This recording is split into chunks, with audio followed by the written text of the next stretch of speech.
Hi, I'm Mark Graban. I am VP of Improvement Services at KaiNexus. I want to welcome you to our webinar. It's our first ever broadcast on this blab.im platform.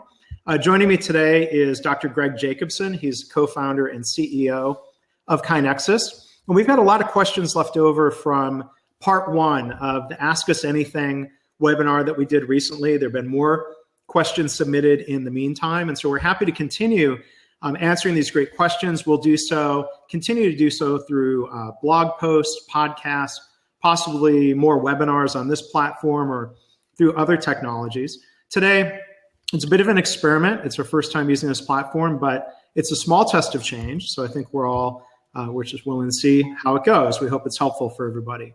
If you are logged in through your Twitter account, you can comment in the right sidebar. We'd love for you to tweet about the broadcast. You can click on, if you see on any of our windows here, a set of yellow hands. I'm going to click on Greg right now. It says to give him props. Kind of a fun thing to do, I guess, if either of us say something that you think is on point or interesting, you can do that while we're chatting. So before we jump into questions, Greg, do you have any just kind of hellos and welcomes you'd like to say? No, I'm really happy to be here, and hopefully everyone had a really relaxing and had some time off for their Thanksgiving break, and super excited. We're, I don't know, amazed is the right word, but just really excited about the number and the volume of questions, and we're really going to, keep trying to answer them completely versus cursory. So make sure that kind of at least our thoughts about the questions are out there. So. Yeah. All right, well, great. We're thankful for all the questions that came in. So here is our first question, and it should appear on screen. How do we build momentum when just starting off with continuous improvement? What can we do? What do we need to do to engage employees and capture their ideas to support and encourage their improvement ideas? Greg, your thoughts? Yeah, and I think this is a great example of making sure you start small. And I think starting small can be as few as just a couple people. So it'll be a lot easier to, instead of trying to avoid the ocean, just to find a small group of people that work together, whether it's 3, 5, 10, 15, even 50 people, and get them moving forward in the right direction, and then kind of build and iterate on them. So I think it's going to be much easier to start momentum with a really small group of people. Yeah, and I think you raise a great point about trying to build some momentum by actually helping take action. So I've seen a lot of organizations that have had efforts to collect employee ideas, but then those ideas kind of go into a black hole, whether that's a suggestion box or some sort of electronic black hole type system. It's really important, we see with our KaiNexus customers, to follow up very quickly on those ideas that come in, because if employees are a little unsure about how this is going to work, they test the system, their manager, their team, the system has to respond positively and help move things forward. Otherwise, they're just going to say, well, that was a waste, and not participate again. I also think a side effect of it being a small group is that you really have the ability not only to, one, respond to those ideas quickly, like Mark mentioned, but also to coach those ideas. So you can immediately iterate and work to implement on the ideas that come through that are like, oh, well, we should build a new parking garage. We love that parking garage example. Instead of letting that sit and fester for 30, 60 days, when that we all know is not the type of change that we're looking for. What we're really looking for is, what was the underlying problem that led you to put that in? So I think it helps it make it a much more manageable process for a CI coach as well to get involved and make sure the first couple of steps don't have any trips, if you will. And I think I'll just add one other point to the part of the question about getting started and engaging people. Even if you're using an electronic system like KaiNexus, when I've worked with our customers, we really emphasize the need for managers to go get out of their office and go and talk to people face-to-face, one-on-one, in team huddles, help look for problems, look for situations when people maybe seem frustrated or struggling, and use those moments to capture ideas and as quickly as possible get them captured in KaiNexus or captured in whatever method they're using to track those ideas. It can't be all just kind of distant communication through a system or through cards on a bulletin board. That personal interaction is really critical. And you reminded me when you said the manager getting out of the office. I think it's going to be key when, as a CI coach, you've identified that small, we'll just say 20 people group that you're going to work with, is to really have alignment with the manager of that group, because you as an outsider to that group are going to really struggle if the manager of those people isn't completely on board. So it's almost like you want to be coaching the manager to facilitate the process versus trying to actually manage the process yourself. Yeah.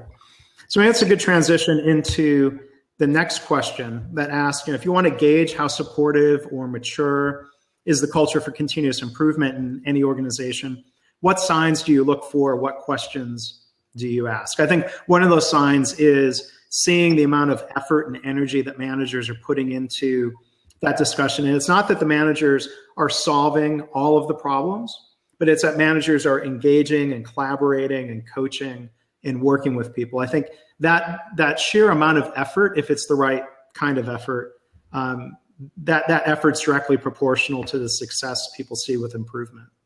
So there's almost like there's kind of soft and hard numbers, if you will, or soft characteristics and hard. The soft things would be, how much time is a manager or the leader spending on CI? Because whatever they're spending and whatever they're focusing on, the frontline folks are going to find important and focus on. Then there's also going to be hard numbers. Well, how many improvements have you implemented in a period of time?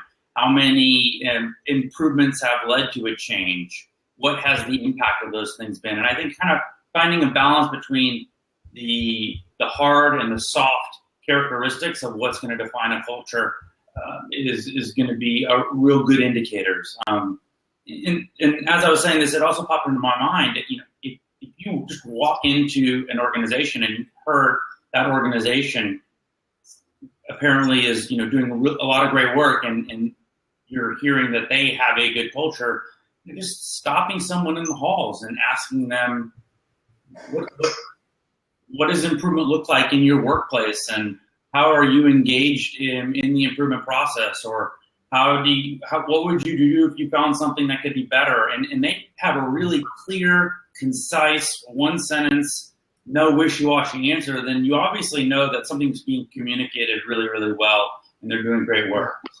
Yeah, to that point, I like to ask people, what happens when you see a problem in the workplace or you have an idea for improvement? What do? And sometimes there's just kind of a shrug, like, well, you can just tell that's not part of any of the workplace discussions. Sometimes people will say, well, I send an email to my manager. Well, there's another one of those black holes that we see where the manager has limited bandwidth. They can't solve everything. That's right. We see in a more mature culture of continuous improvement, we see a higher percentage of time when managers are kind of delegating back to their staff, but not in a totally hands-off way. I think part of the maturity of a culture of continuous improvement has managers saying, you're empowered, but I'm going to help you. I'm not going to do it all for you. I'm not just dumping this on you.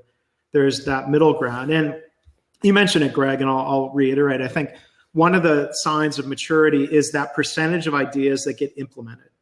Because we've seen when people are moving off of a legacy suggestion box system, paper or electronic suggestion boxes, the percentage of ideas being implemented is usually 1 or 2%. And that's really discouraging and demoralizing to people. In an effective Kaizen process, you tend to see getting closer to 90% of ideas being implemented. And Greg, maybe I'll bounce it back to you. We've got some data from our customers that's really impressive in terms of that percentage, right?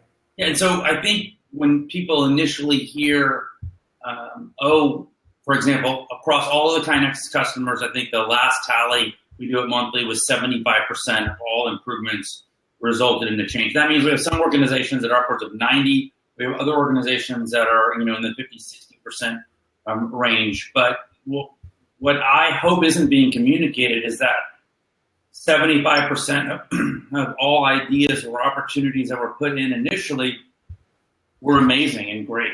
And that's 100% not the take-home message here, because probably 1 to 2% of them that get put in the system in their that first version get implemented at the end of the day in that version.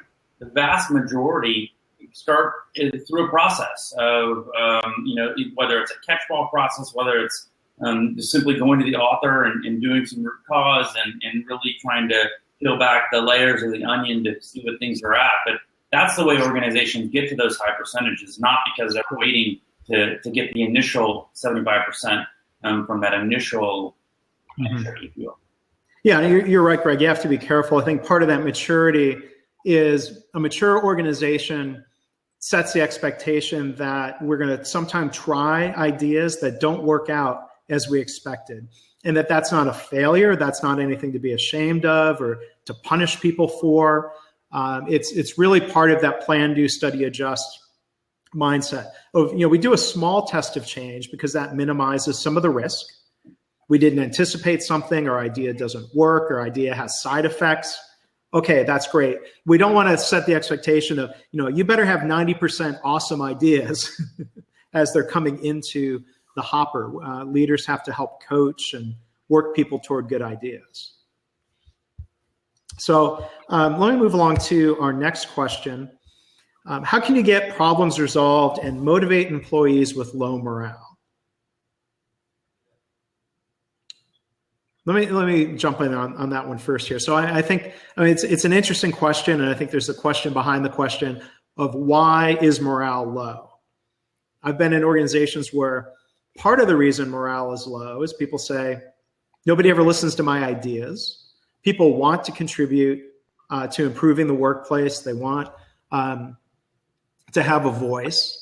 And a lot of them have just sort of given up. They've been discouraged because they thought it just wasn't worth their effort in the past. So I've seen in a lot of cases where managers have to, maybe acknowledge the past and move forward and say, okay, we are going through this new process. We are going to be listening to your ideas. We are going to be helping make improvement happen. Some people will say, okay, hooray, finally. And there'll be, kind of an instant morale boost and people will start participating. Some are going to shrug their shoulders and say, okay, whatever, and maybe not participate. But, I think sometimes leaders have to acknowledge, here's some of the problems of the past. Let's move forward in a different way. And I think that if you're coming into a place or you're working at a place that has a low morale, you probably do have a larger handicap for doing this type of work. And it's going to take likely longer than if you started doing this type of work at a place that didn't have a low morale to begin with, because you're having to kind of compensate for kind of past mistakes. And it's also one of these, it's a good example to show that you don't just implement and it's a project that we did continuous improvement last year. This is, I love the concept of it's practicing lean or practicing continuous improvement. It's a lifestyle change. It's something you're going to do day in and day out, and there's going to be small little wins, and it's ultimately how you're going to kind of move the mind share in the hearts of hundreds to thousands of people at a time. It's going to take a ton of small little steps along that path. Yeah, you have to start somewhere, and sometimes that starting somewhere is with those people that are most willing to step forward and say, okay, great, you are listening to me now. Thank you. I'm going to participate and move this forward. You won't get everyone participating at first, and I think that's okay. I'm not a big proponent of setting a target or a quota or forcing everyone must submit 2 ideas, because if you've got those people that are shrugging their shoulders or crossing their arms, and if they're not into it yet, I think you need to work with the people who do choose to participate. When the others see positive things happening, that will get others involved, and you start seeing the needle move on morale measures. And I've seen this in organizations. The survey scores start increasing. I think the best measure of morale is just the number of ideas coming in and the number of ideas being implemented. If that's headed in the right direction or if that's fallen off, that tells you a lot. I think kind of a real-time measure about morale and the tone in the workplace. 2 things come to mind as we were talking, Mark. One was, to me, the best measure of morale that I've seen was I was talking with a colleague, and she was asking me, and so I'm still a practicing ER doctor. I practice a couple shifts a month. She said, so what is this company that you work on full time and you come into the emergency department on weekends? And so I started explaining to her, I was like, oh, well, the company's KaiNexus. It's revolved around the concept of Kaizen and yada, yada. And all of a sudden, her face just completely lit up and said, oh, my gosh, you're working on those principles? And I was like, yeah, and tell me why you're so excited. And she's like, oh, well, a place where I did my residency, Beaumont Hospital, healthcare, is it healthcare hospital? I'm not quite sure. She said that's what we did. It was amazing. It wasn't just lip service to it. We would do all sorts of Kaizen events or Gemba walks or just a daily improvement. And it really, really affected not only the patient work that they were doing, but you could tell her whole physical body just changed in excitement. And so I think that's a real good indicator on whether or not you have a low morale or high morale in an organization that isn't necessarily completely data driven. That's kind of the soft indicator, if you will. And then the second thing I was thinking of is, we recently heard Ethan Burris from UT present some really compelling data that I hadn't really heard before, which was if you ask for engagement, if you ask for ideas, you ask for problems, and then you don't respond, the morale actually drops and becomes worse than if you were to not ask at all. And I think that's a really great take-home message in general, that when you guys are ready to embark on this, and I don't think it means that you need to have this 5-year plan to be ready for this. I think it can be a plan that's made in a day or two with a couple meetings. But you need to have a plan that someone's going to respond to these, someone's going to go back to the author and get clarification on them, and they're going to do it in a quick way, because you can actually cause more unintentional harm by making your first step, but then missing up your second and your third step. Yeah, and I think it goes back to the old idea: don't overpromise and underdeliver. And that's where I think when we come back to the question about how do we get started with Kaizen and continuous improvement, starting small, I think often means just a department or a couple of departments. We're not asking, I wouldn't recommend at the start a CEO give a big speech and tell everybody in the organization, hey, we're all starting continuous improvement tomorrow. I've just seen that big bang approach just crash and burn, because the effort is spread too thin for leaders or coaches to actually actively participate. So I think, we've seen, in fact, let me give a plug for our next webinar on December 10th. And people can find out KaiNexus.com/webinars. We've got 2 people from Mary Greeley Medical Center in Iowa. They've been a customer of ours for a couple of years. And they have a really great story about starting their daily continuous improvement process in a couple of departments, really letting that take hold and get a really good solid start before they moved on to other departments to help spread that methodology. Because, it requires leadership, and, you can't just drop software on people and say, here, start using it.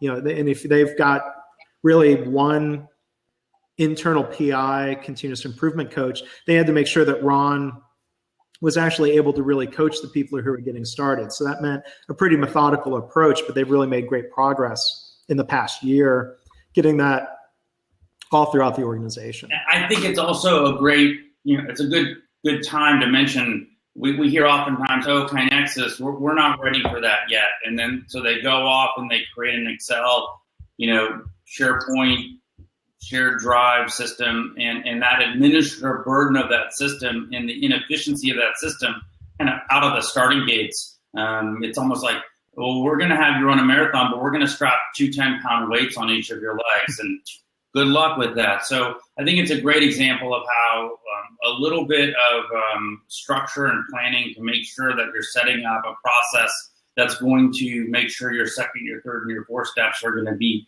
not effortless, but you're not going to make a misstep in that process. And it's a great, we've seen that time and time again, where just a little bit of planning, utilizing KaiNexus in the right way can make that first part of your journey much, much easier.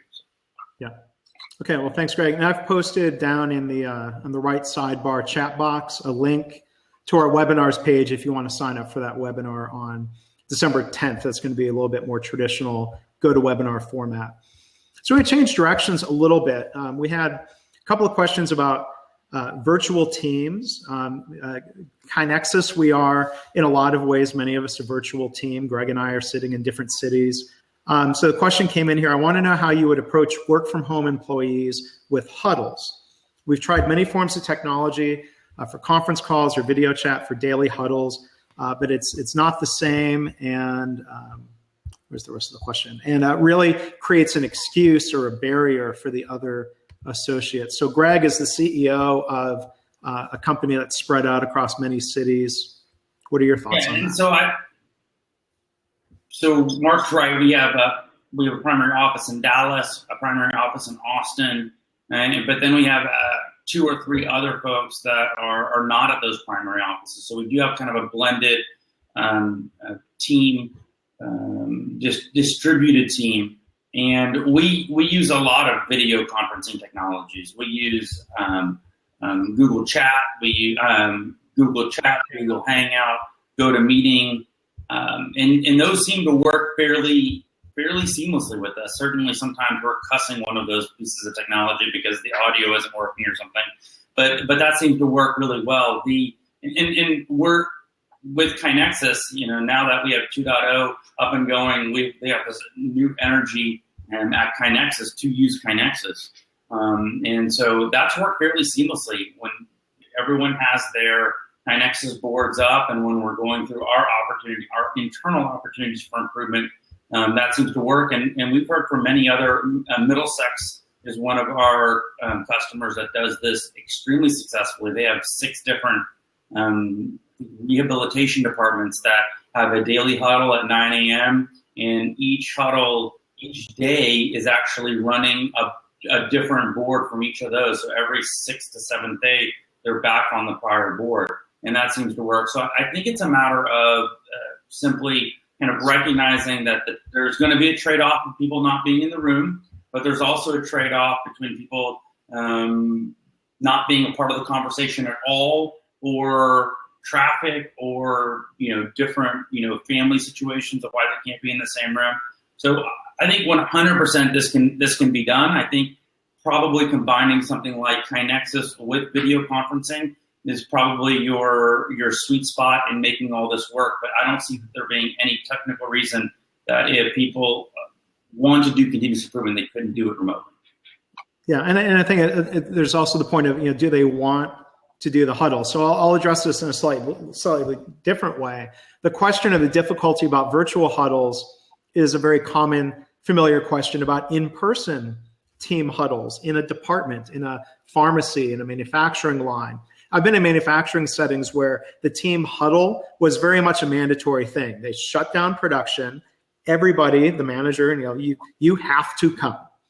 In healthcare, it's more complicated in a lot of settings where you can't completely stop patient care in a lot of settings. You can't necessarily pull everybody away for the huddle, but you pull in as many people as you can. Having it at a regular time allows people to maybe try to plan their routines so that they can come to the huddle. And I think the other question I would ask, if people are not attending, I would ask why. Is there a legitimate reason, such as I'm always having to take patients down to radiology at that time? Well, okay, fair enough. Maybe we should change the time of the huddle.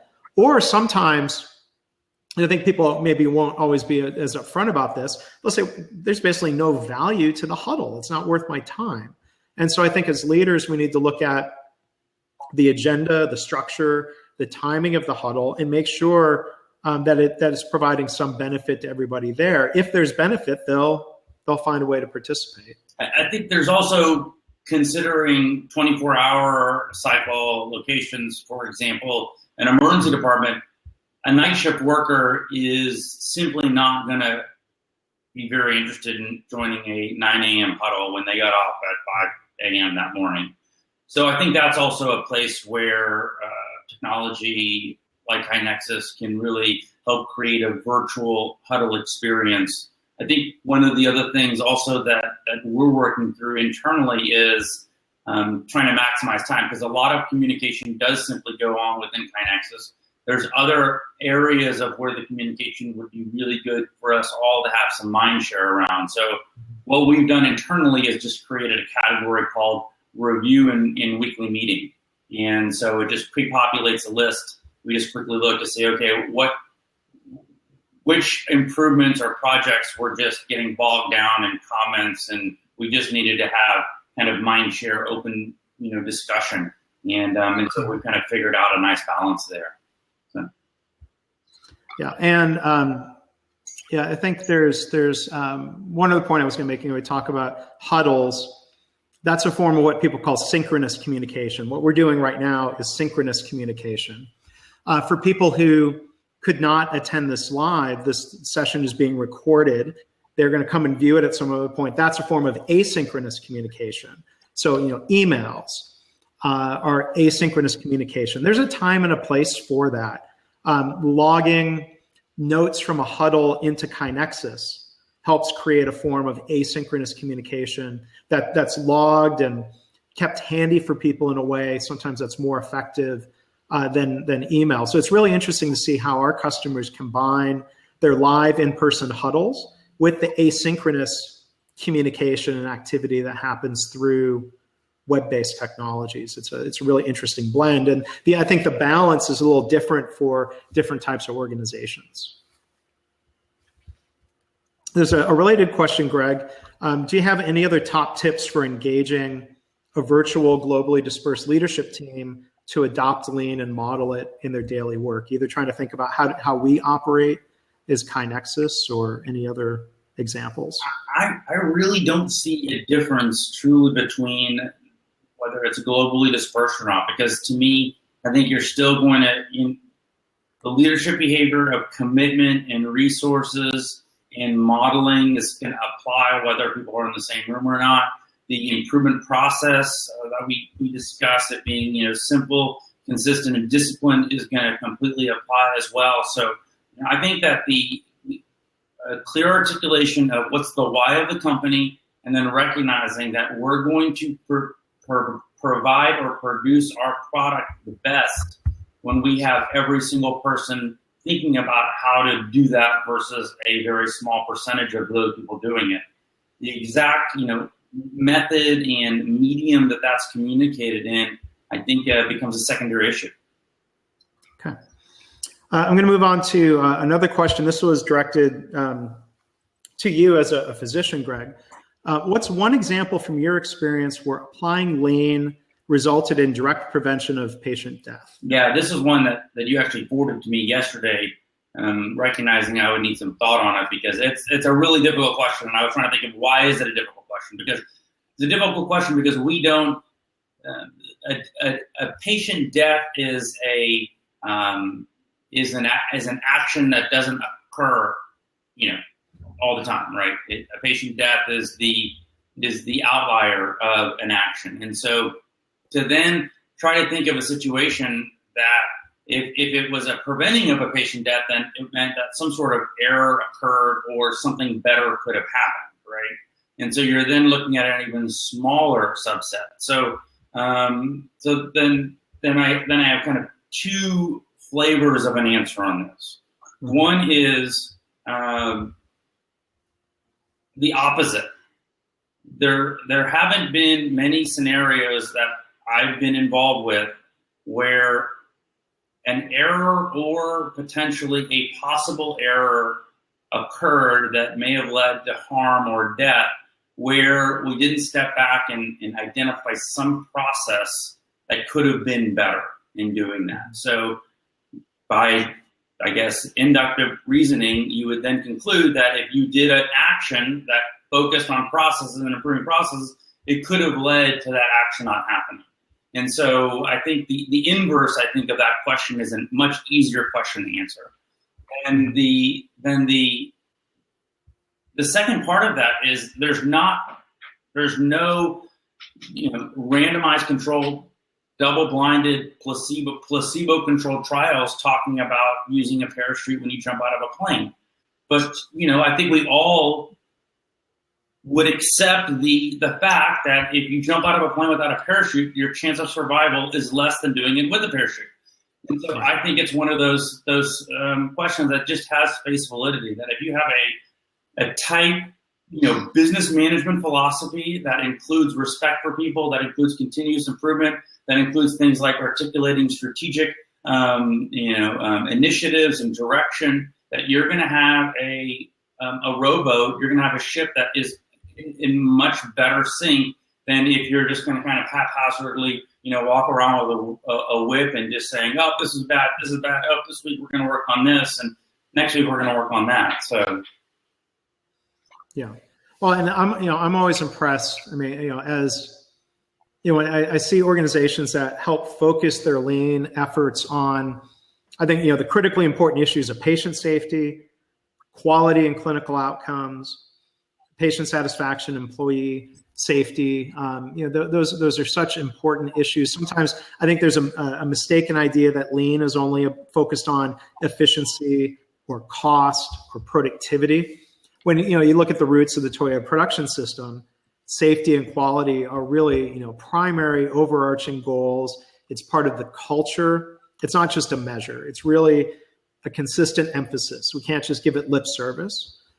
So when I see people applying lean to situations where it's hard to say when it directly prevented a death, but I've seen people in trauma surgery teams or trauma teams in the ER looking at their workflows, creating standardized work. So when a patient comes in, that everyone who gathers around the table has specific roles and expectations, which nurses are supposed to do which things. And that minimizes some of the chaos. And what I'm only imagining is an incredibly chaotic situation.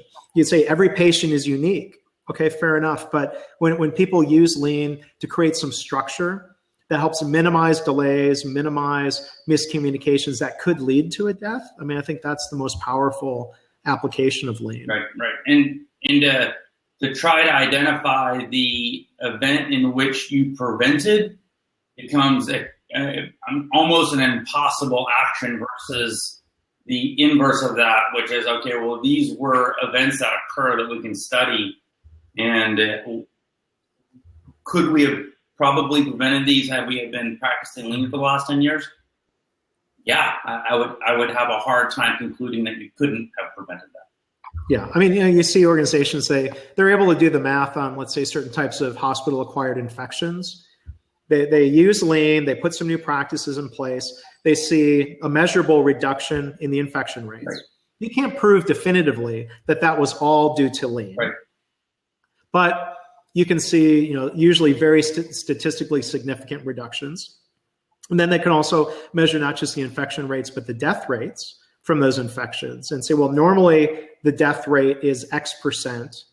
Either that rate was the same, but we have fewer infections, or due to whatever improvements, hopefully the death rate was reduced. I mean, there are measurable ways you can look, but I think part of the challenge in healthcare is that there's usually tons of different initiatives happening at once. It's hard. We see our customers trying to quantify the impact of individual improvements. Like Greg said, there's usually not the luxury of saying, well, this month we made this change. There's so many things happening. You can't definitively prove cause and effect. Okay, let's move on to another question here. It says, I've got 5 minutes of my healthcare senior management team's time to convince them to seriously investigate lean concepts. What are the 3 or 4 most important concepts I want them to take away? So I'll be a pest and ask, why are they only giving you 5 minutes? But okay, it's an elevator speech. We've got limited time. Greg, let me bounce this to you because you got a lot better, I know, in your history of explaining at least Kaizen and continuous improvement in kind of incrementally faster, more efficient ways. Can you maybe touch on some of that history that you have? Sure. And I think the key word in this whole question is senior management's time. Because I would do this differently if we were talking to the front line. But the senior management time, I think the question I would probably pose and the opportunity I would probably focus on is figuring out what do your seniors care the most, your senior management team, not your seniors, what does your senior management team care the most about right now? There's going to be something that is consuming their day-to-day, whether it was a significant event that occurred, whether it's a joint commission audit, whether it's reducing their length of stay. There's going to be some event or some principle that they're focused on, and then couching it in a way that has to do with that. And unfortunately or fortunately, it might end up starting off looking kind of like a top-down project. But I think pretty quickly you can then say, hey, we're going to focus on, let's just take length of stay. We're going to focus on length of stay, and we're going to do that by attacking this problem in a couple of different areas, right? We're going to do 2 projects that have been identified for length of stay, but then what we're actually going to do is, instead of just having 20 people work on this problem, we're going to actually get 250 people to work on this problem to identify things that those 20 people don't know and don't see and don't have the expertise to do. So I don't even think that you have to use the word lean at all. I think you can just literally talk in the language that your senior management knows and focus on that, and just use a word like continuous improvement. Use a word like staff engagement. Everyone knows that. 3 to 6 months down the line, once they start seeing, oh wow, there's some real benefit and real impact to what Sally's crazy concept was. Sally, can you tell us more about what you're doing? Then she can go in and start peeling back the layers on, oh, okay, well, actually, this is the principles that we were applying here. This is why we did things in this way here, and start really kind of introducing lean. I think if you open, though, with a bunch of concepts and Japanese words and things that are confusing, they're immediately going to shut you off and be daydreaming about something else. Yeah, I think you have to make the connection that lean is about solving problems that matter for the organization. What are the senior executives interested in improving? Hopefully, safety, quality, patient waiting times, patient satisfaction, the bottom line of the organization. Those are all important factors and something that needs to be kept in balance. So I would emphasize, lean is not just a tool set for the frontline staff to use. That lean is also something that senior leaders need to learn about and pay attention to, trying to incorporate lean thinking into their management processes. And we see ThedaCare, Virginia Mason, organizations like that, from the CEO level on down, are practicing lean thinking in their daily work. They're using methods like strategy deployment to make sure that improvement efforts just aren't scattered random activity, that they are tied to the goals and measures of the organization. So I think those are some things that matter. But maybe changing direction from the original question a little bit, Greg, in your work, because I think we do also have to introduce lean to busy frontline staff members. You were doing that a lot with residents and ER docs. If you can just tell a little bit about that progression of how you get better at that over time. I think it's a good story to share. In 2005, I was the beginning of when I was starting to think about how do you educate residents in these principles. And I thought I did a remarkable job by taking Miyazaki Amai's book Kaizen and distilling it down to a 2-hour lecture that I gave 1 hour and then 1 hour.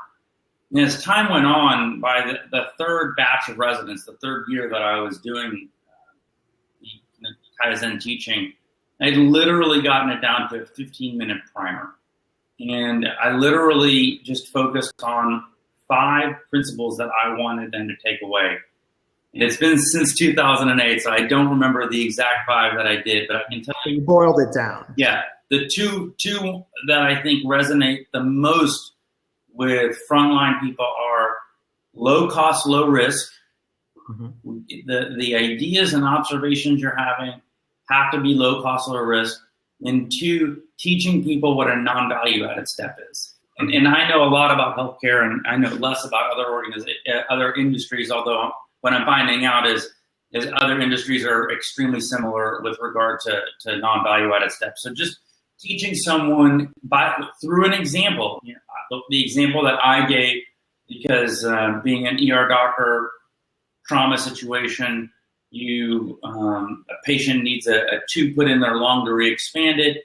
You go to the cabinet that should have the tube in there. You open it, it's not in there. All of a sudden, someone has to run to central supply, which is a hallway down, grab the right tube coming back. That whole process of that tube not being in the cabinet in the trauma bay, to recognizing that, to having someone run down to get it, to bring it back, all of that was non-value added, right? And as soon as you explain that, everyone just nodded their head like, oh yeah, my day is filled with non-value added work. I'm happy to start identifying non-value added work. And so when I just gave them, and as I'm talking through this, I'm remembering the third principle, because really a lot of the things you're trying to do at the beginning from a frontline staff is help them identify.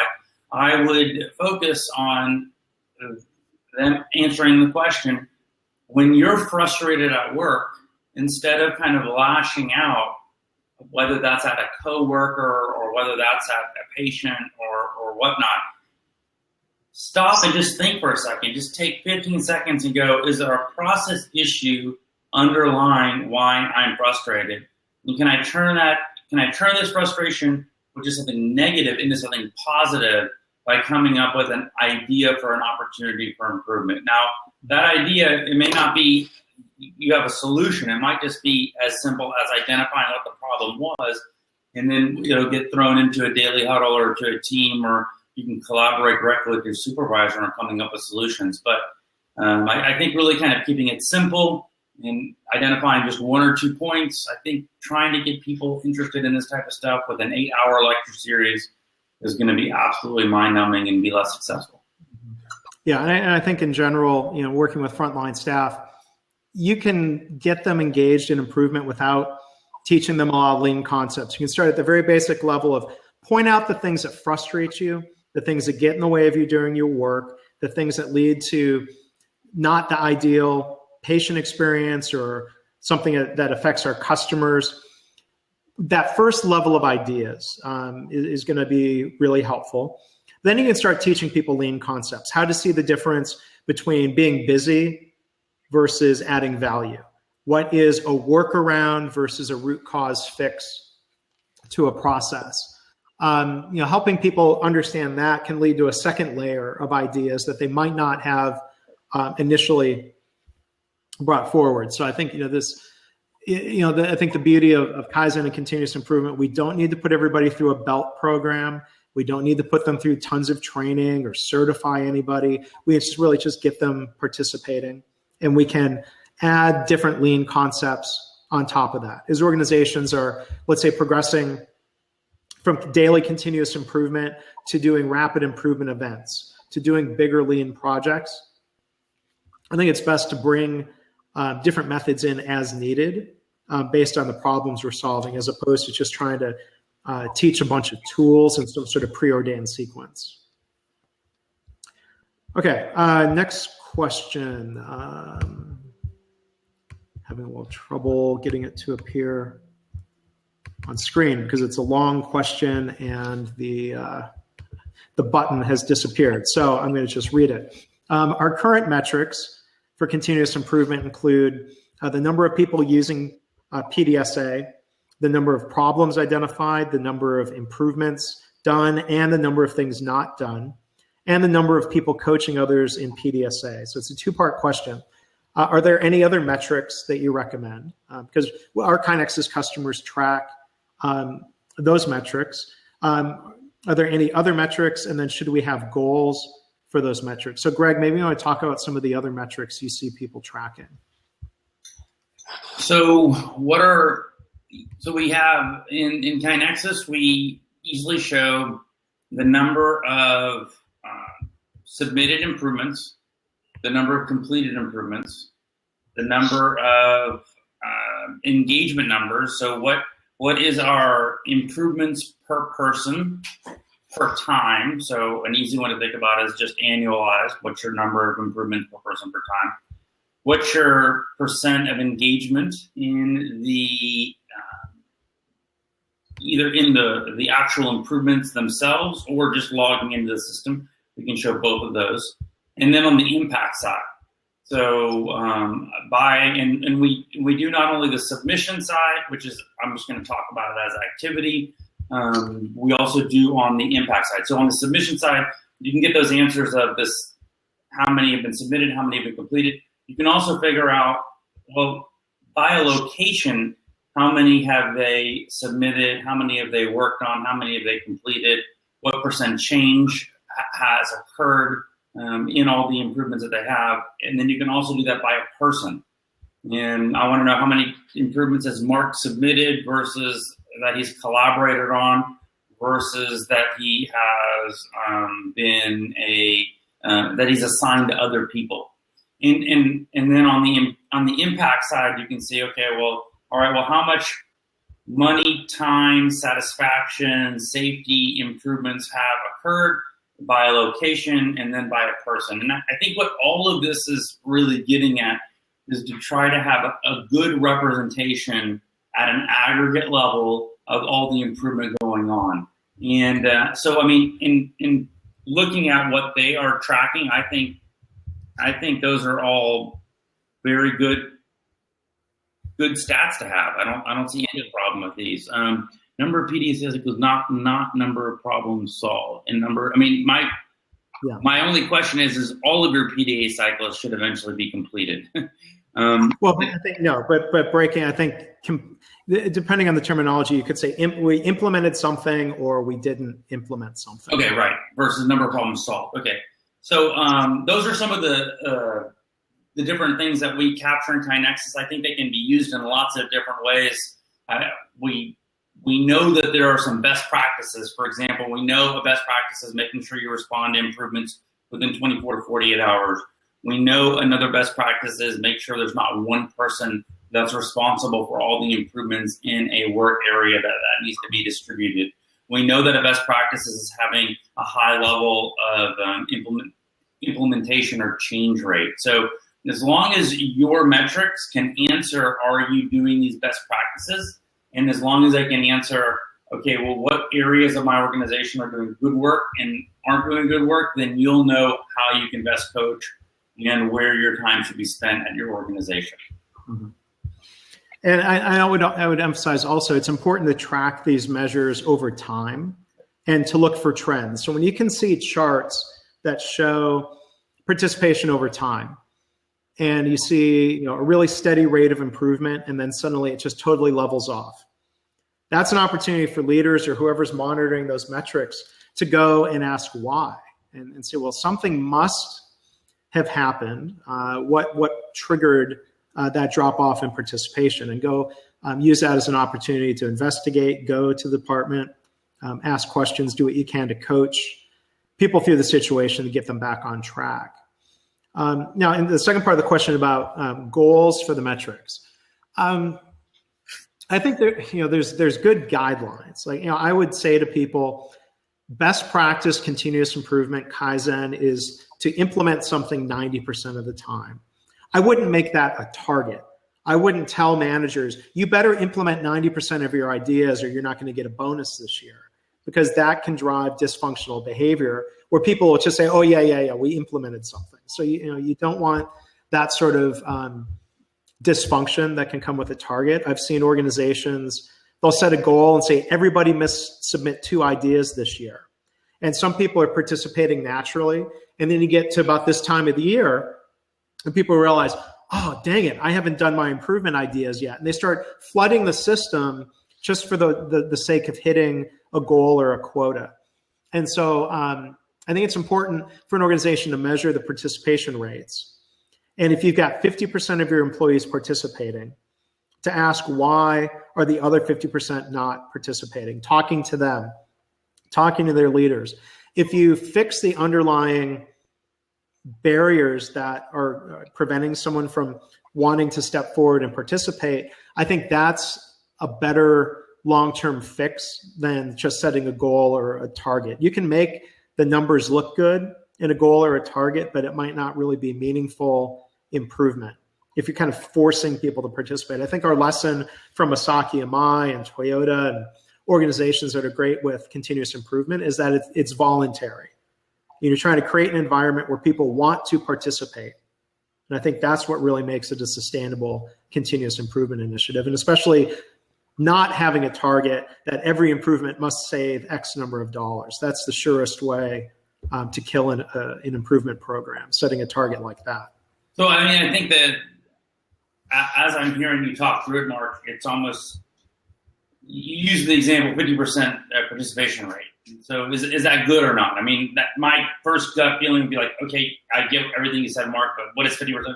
Is that good? I mean, I think 50% for healthcare is very good. And I think also the question really should be, well, what was your participation rate last month, last year? Right. Was it 80%? Well, because maybe 50% isn't so good if it was 80%. But was it 10%? Well, then 50% is really great. So I love the concept of making sure you're trending these over time. And I think it's not one of these things where there are winners and there are losers, right? Yeah. And so literally our world could exist with every single organization doing this 100%, at 100% efficiency, if you will, or participation or whatnot. So I do think it's actually a situation where we're probably learning a lot. I know that we are now developing a very large database at KaiNexus with dozens and dozens of organizations and in different industries, and so we'll be able to get benchmarking. But I'm gonna be very hesitant to say that. Well, so if you're at 50% and that's a good benchmark, are you done? Do you not want to get to other 50%? I mean, so like there is a little bit of a question, I think, that needs to be answered on, well, what are you going to do with that information? Yeah, I mean, if I were, I think of my co-authors organization, Joe Schwartz, my co-author of Healthcare Kaizen.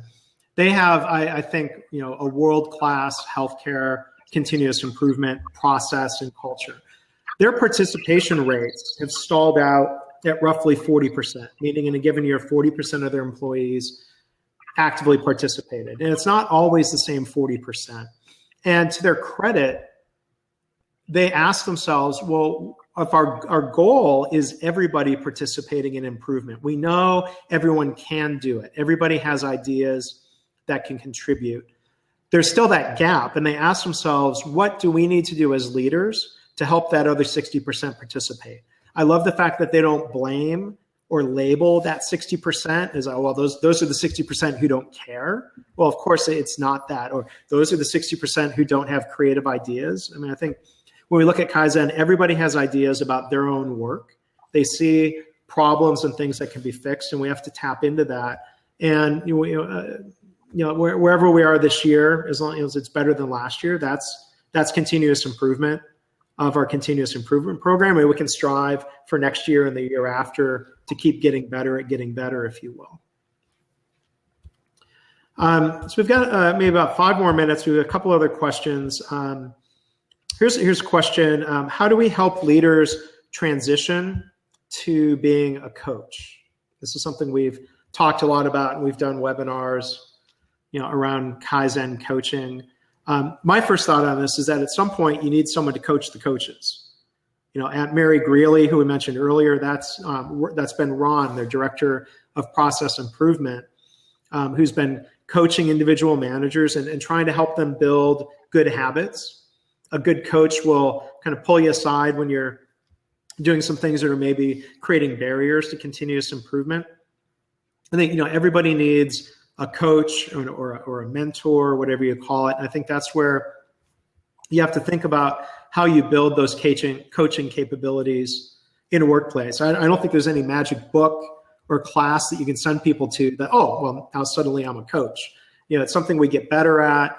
And when you have someone coaching the coaches, it's got to start with somebody who's qualified and capable of doing that coaching. In an organization like Toyota, where there's a long history of this, you've probably got the luxury of everybody through the leadership chain being able to coach new people in the organization and coaching people who are probably already pretty good coaches at becoming better coaches, trying to start from scratch in an organization where there hasn't been a tradition of coaching. That's a difficult thing to get started, but you have to start somewhere. Yeah, I think just to add to what Mark is saying, I mean, it wouldn't be a proper webinar if I didn't mention the San Antonio Spurs. And so if you think about like great coaches, Popovich is considered one of the greatest coaches of all professional sports. And I'm in the process of reading the Leaders Eat Last. And in order for a leader to transition to being a coach, a leader has to feel safe, right? I mean, he talks about that sphere of safety. And one of the reasons why Popovich has been so successful is because he feels very safe at his job. I mean, I know there was the late 90s little, couple week period, but aside from that, he's felt very safe at his job, longest tenured coach. And so it allows him to experiment. It allows him to do things that are against the norm. And he feels like he's not going to get a repercussion from doing that because he's doing it in the best interest of getting the team to win. And I think that ties in really nicely to what Simon Sinek is talking about, is that people have to feel safe at work. And when you go from being, when you're transitioning to asking someone to not do command and control and to start coaching, you're really asking that person to give up some of their control and to give up some of their ability to, crack the whip, if you will. And that person is going to have to feel confident and they're going to have to feel secure in order to do that. And so I think that's going to be a real important component of getting people to change their mindset into becoming a coach. Mm-hmm. And I think when we're coaching people, I think of managers that I've been shadowing and observing and trying to coach in the workplace. When I see them doing things that I think maybe need correcting or they're doing things that shouldn't be done, I need to be careful as a coach to do that and bring that up in a way that's sort of private and respectful and not embarrassing them in front of their team. Or I think there's a lot to be said for the idea of praise publicly and criticize privately. There's something to be said for observing and coaching without interfering, without getting in the way, and kind of taking a note to pull that person aside for a private coaching and debrief session and say, well, hey, let's talk through what happened. Here's what I was seeing. See if the person you're coaching saw it the same way. If there was a behavior, let's say if the person you were coaching was just being really dismissive and shooting down ideas in a huddle, saying like, oh, that'll never work, and kind of just dismissing an idea. You need to bring that up and try to help people come around and see it in a way that's not threatening or not going to scare them off from being coached. You won't be welcome as a coach if you're, we see football coaches on the sideline turning red in the face and chewing out their player in front of millions of people on TV. That's not the model I think that we want for continuous improvement coaching.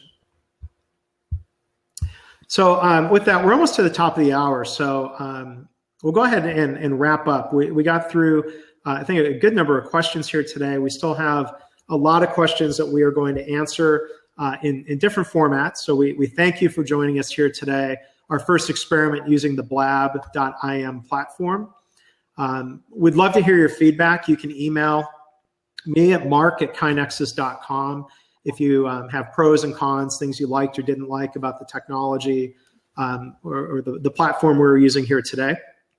And finally, I'll invite you to come to our website, go to kainexus.com/webinars, and you can sign up for the next webinar. Our customers from Mary Greeley Medical Center are presenting on December 10th. Greg, do you have any final words to add? No, please let us know what you thought of this. Thank you so much for joining us.